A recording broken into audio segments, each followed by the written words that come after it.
Oui, salut à tous. Je voudrais qu'on porte un petit peu l'attention sur les cateaux-traîtres. Pour l'instant, je les appelle comme ça, donc les cateaux-traîtres, mais il y a beaucoup de noms que je suis en train de préparer pour les identifier, pour vous aider à les identifier. Ça va faire l'objet d'autres vidéos. Donc les cateaux-traîtres, comme les Eugénie Bastier, euh, voilà, qui a donné la parole au démon incarné Michel Onfray, et toute la clique. Charlotte Dornelas, Geoffroy Lejeune, Jean Messia, Philippe de Villiers, toute cette clique, VA+, Valeurs Actuelles, etc., qui portent bien leur nom en fait. Eh bien, je demande, en fait, là vraiment, en fait, ce qu'il y a de bien, ce qu'il y a de bien, par rapport au fait que la République lépreuse veuille inscrire dans la Constitution eh bien, l'homicide d'un fœtus, donc un des 10 commandements, et là ça devient la loi. La loi, ça devient le contraire, et qui plus est dans l'innocence même, et dans la femme, quand on sait l'importance de la femme et de l'enfant.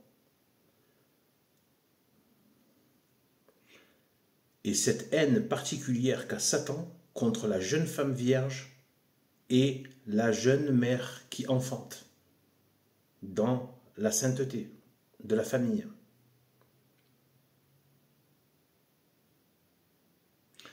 Eh bien, il faut qu'on porte notre attention sur tous ces cateaux-traîtres. Les gens messias. Vous allez voir si, ah oui, aussi, et tous les faux évêques, donc là je vous donne le nom que je leur ai donné, c'est des monseigneurs. Il ne faut plus les appeler monseigneur machin, monseigneur machin. Les appeler monseigneur, personnellement, ça me lacère la langue de dire ça. Voilà, je ne peux pas. Donc c'est des monseigneurs, par exemple, Echen. E-Y-C-H-E-2-N-E, qui a la face de son âme. Démon, donc démon seigneur, Echen. Là, c'est bon. Là, ça marche. Là, ça leur va très bien. Démon seigneur, Echen. Voilà. Adrien, c'est Lucifrère Adrien. L'autre, soi-disant Matthieu, c'est Lucipère Matthieu. Heureusement, il a dégagé. Ça fait une mauvaise odeur en moins. Voilà. Donc, tous ces gens, on va voir comment ils vont se positionner. Et en fait, on a déjà la réponse, bien évidemment. On n'a pas besoin de réfléchir. Ils vont tous se coucher. Moi, je ne suis pas en train de dire faire des défis au courage. Des défis à monter au front. C'est pas ça. Si tu peux au moins arrêter de faire semblant que tu es un catholique, publiquement, parce que tu ne professes pas la foi catholique. Surtout dans l'espace public. Il faut vraiment revenir à cette notion que le péché public est déclaré, et surtout celui ouvertement contre Dieu, est gravissime. Il y a des échelles dans le péché. Un seul péché mortel mérite l'enfer éternel. Sans rémission, sans repos, sans nuit, sans pause, rien. Un seul péché mortel qui attente à la majesté de Dieu et à l'amour de Dieu. Alors, que dire de tous les péchés où tu fais profession publique de non seulement attaquer la vérité de Dieu, de la religion qui y conduit, et de provoquer au passage la perte des âmes comme Satan, ce qui est l'objectif de Satan, qui parle contre Dieu. Le calomniateur, il est aussi appelé Satan. Celui qui s'oppose, il s'est opposé par la parole. Il ne faut pas oublier ça. C'est un acte. Non serviam. Et il a perdu l'humanité par le dialogue et la parole.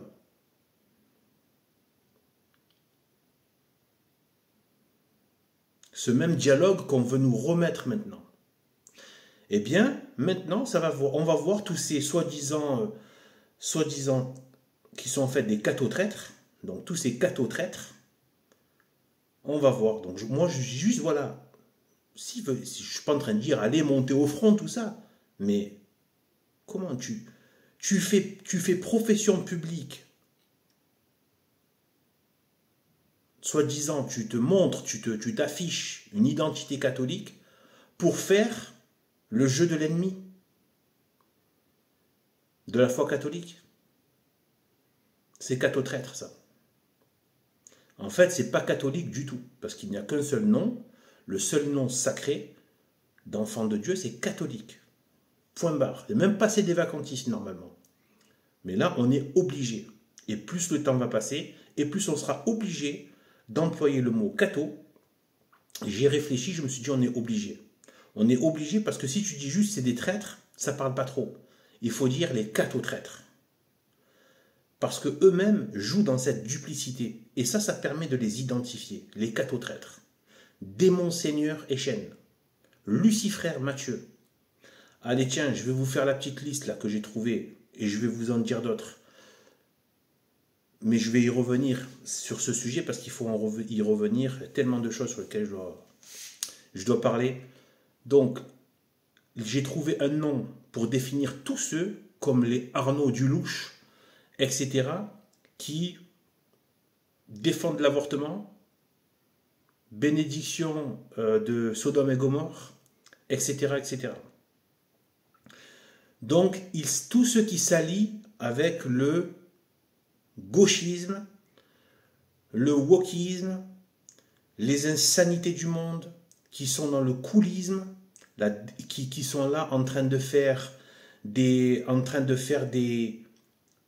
carrément, c'est répugnant. C'est répugnant. D'ailleurs, j'ai oublié de mettre dans la vidéo ou celle de Saint-Bernard, j'ai oublié de commenter le comportement abject de Lucifrère Adrien. Quand la question de la drague et tout ça, la manière dont il a répondu, j'avais envie de vomir. En train de...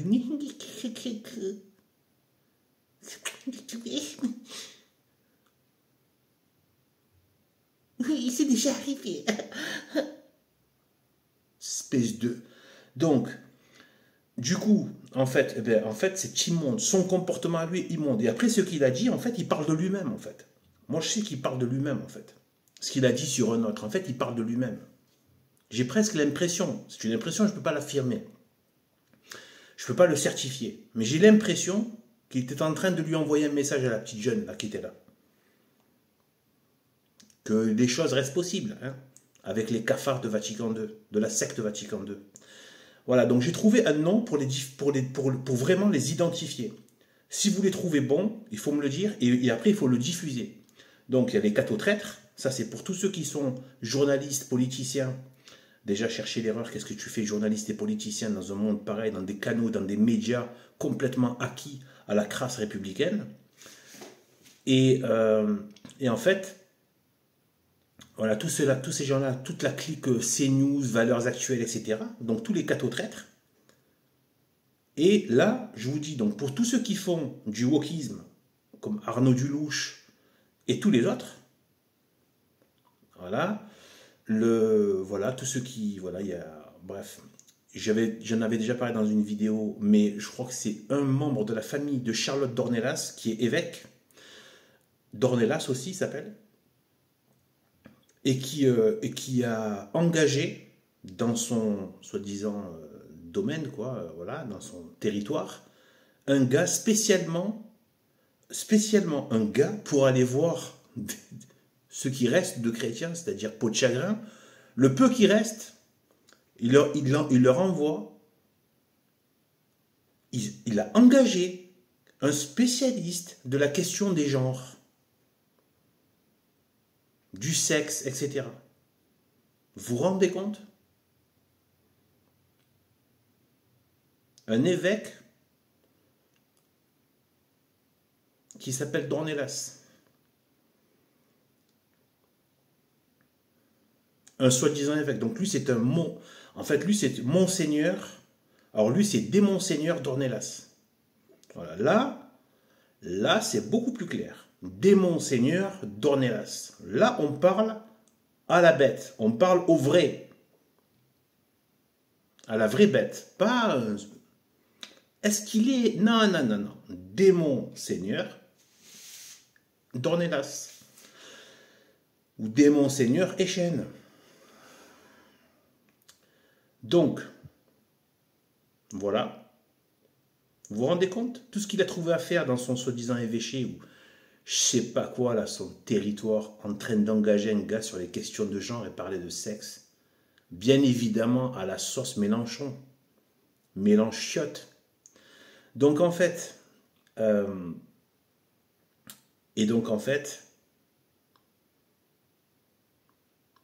voilà. Voilà où on en est. Et donc, ces gens-là, j'ai trouvé le nom, c'est Catawalk. Voilà, les Catawalk. Je pense que ça parle bien. Après, à vous de me dire, dites-moi ceux qui veulent commenter. Pas besoin de beaucoup de commentaires, de 3 retours. Voilà, les Catawalk. Voilà. Arnaud Dulouche est un Catawalk. Lucifrère Adrien est un Catawalk. Bergoglio est un Catawalk. Ce sont des wokistes. Donc, mais comme on ne peut pas les appeler que wokistes, parce qu'ils vont dire non. Donc là, on dit, puisqu'ils ont fait la duplicité, on doit les attraper par leur duplicité. Les Catawalk. Vous voulez mélanger? Alors on va vous dire comment vous êtes mélangés. Catawalk. Voilà, les Catawalk. Les Catotraîtres, les Catawalk. Et nous avons une nouvelle dinde, une espèce de folle qui s'appelle Albertine, et qui est soi-disant sœur, qui n'a aucun habit de sœur, et qui a l'air d'être une faux folle bobo, sortie de la plus grande, comment dire, bourgeoisie hypocrite pseudo-catholique.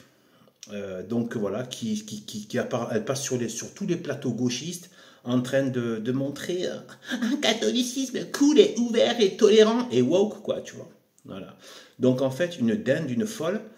Et donc elle m'a fait penser qu'il fallait penser, parce que je pense que le Vatican va nous envoyer de plus en plus, avec le synode de la satanacité, ils vont nous envoyer de plus en plus des folles. Maintenant, ils vont faire un lâcher de folles, en fait, qui vont s'appeler sœurs.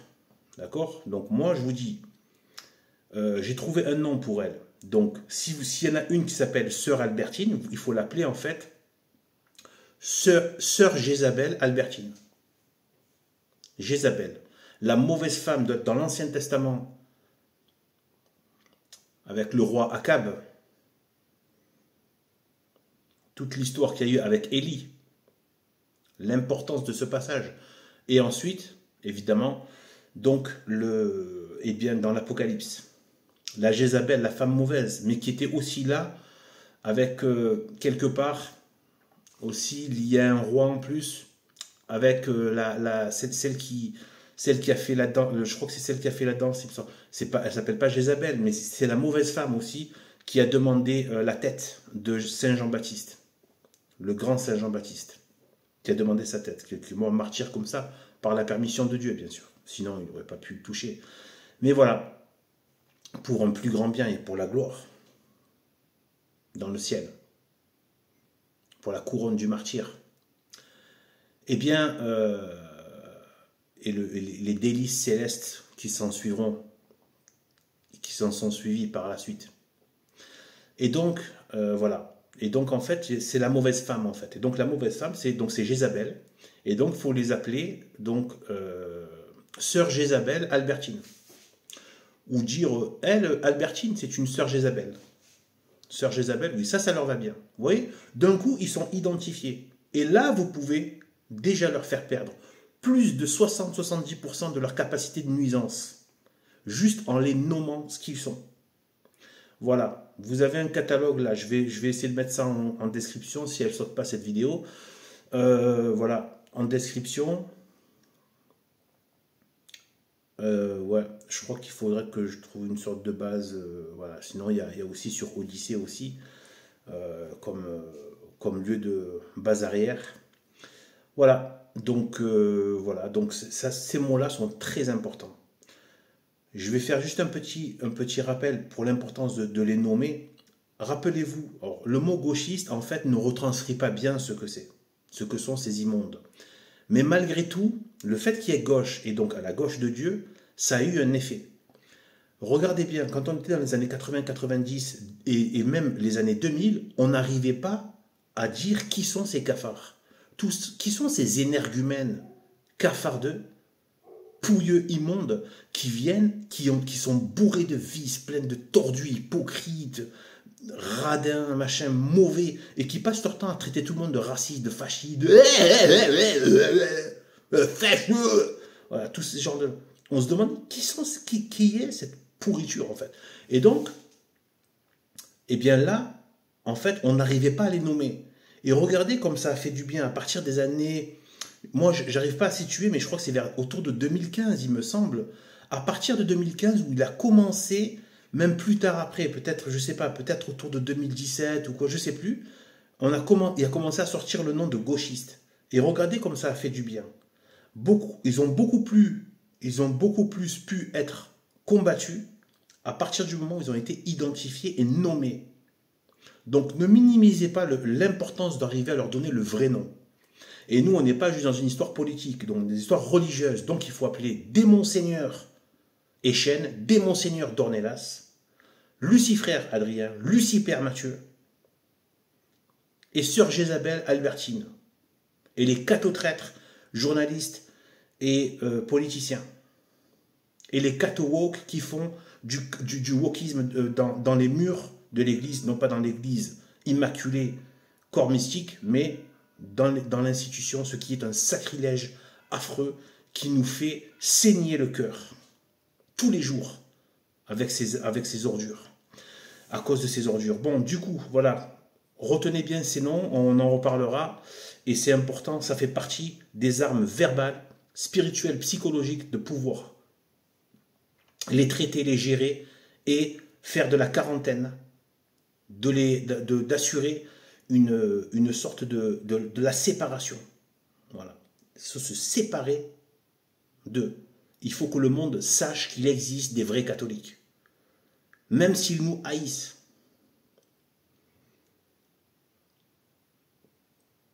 Voilà. D'ailleurs, ils sont copains avec tout le monde, ce Vatican républicain. Ce Vatican II républicain, qui a le même esprit du démon. C'est exactement le même esprit qu'il y a à l'Élysée, à Matignon. C'est le même esprit. C'est l'esprit de la République. C'est le même esprit. C'est pour ça qu'ils font les mêmes œuvres. Les œuvres de leur père qui est Satan. Le diable, le serpent ancien. Le dragon, le diable et Satan.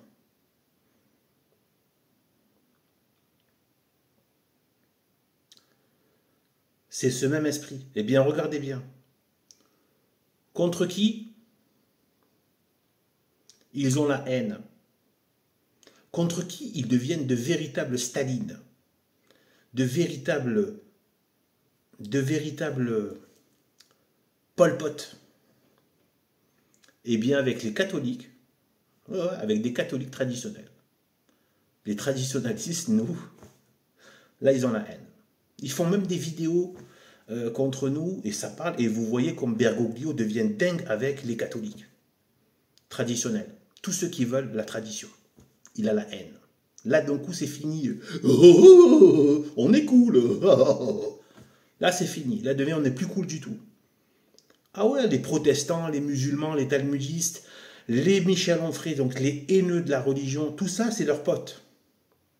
Par contre, les catholiques traditionnels, ils nous détestent. C'est bizarre quand même que la soi-disant église déteste le plus les traditionalistes catholiques.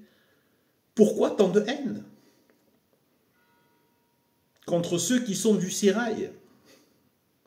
Si, au fond, et même en surface, vous êtes des ennemis de l'Église catholique, vous êtes, l'attaque contre les catholiques traditionalistes montre que ce n'est plus l'Église catholique, s'il était encore besoin de le prouver. Sur ce, en plus ça sonne l'Angélus au moment où je termine, à la très sainte Vierge Marie, donc on va prier. Voilà, donc sur ce, que Dieu nous bénisse. Salut à tous.